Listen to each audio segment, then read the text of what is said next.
श्री भगवत गीता में प्राणों को लिखा गया इस मंत्र का जाप है। नमस्कार और स्वागत है। मैं कल की भगवान के वेद प्राणों को समर्थ ज्ञानों द्वारा देते प्रचारक भगवान राम।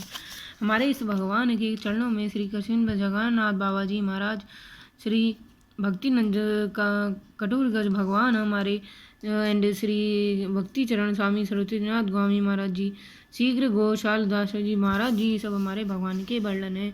विष्णु भगवान के द्वारा कलयुग के बुद्धिमान को इसमें लिखा है। कलयुग के बुद्धिमान को उनके परिवार द्वारा पृष्ठ पेज पे दिखाया गया है। कलयुग के भगवान के द्वारा जैसे विष्णु भगवान के भगवान धनक्षण में धर्म कुरुक्षेत्र में युद्ध की एकाग्रता द्वारा पांडव पुत्र ने क्या किया था, जिस प्रकार से भगवान पुराने वस्त्रों को त्याग कर हमारे इस भगवान के धारण कर लेते हैं, प्रकार आत्मा पुराने को व्यस्त शरीर को धारण कर लेते हैं, उसी प्रकार हमारे प्रत्येक व्यक्ति के भौतिक शरीर को रथ का आरोहण किया है और बुद्धि इसका आधार पर इसका मन लगा इंद्रियां घोड़े हैं।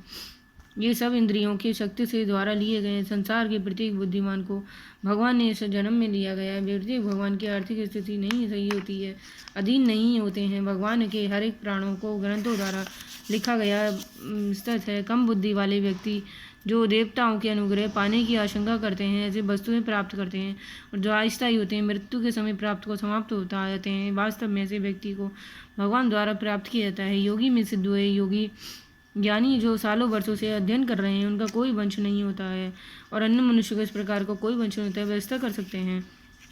कल की भगवान के प्राणों को समस्त अत्याधुनिक भौतिक जागरणों का सामना करना पड़ता है। प्रत्येक वास्तु वंश के द्वारा लिखी गई मुझ में अद्भुत शक्तियाँ हैं जो बुद्धिमान वाली बाती हैं और हृदय से पूरी तरह भेद होती हैं। विद्वान स्वरूप हमारे शरीर में अनेक हाथ, पैठ और मुख आदि द्वारा सर्व फैले हुए हैं, जिनका अंत नहीं है। आप में संतुलित ध्यान दे सकते हैं।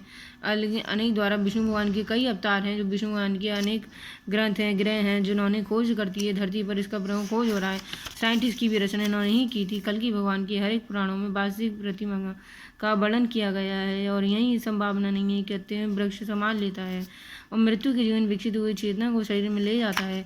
यही भगवान के समाप्त के द्वारा अपने जीवन में पशु जैसी बन रखी। पशु और जानवर सब एक हैं। पृथ्वी में मुझसे कोई स्मृति ज्ञान संस्कृति नहीं समझ सकता। मैं ही वेद द्वारा समझने योग्य हूँ। निसंदेह आपको पसंद आया तो वेदों को जानने का हम कल वेद बताएंगे आगे।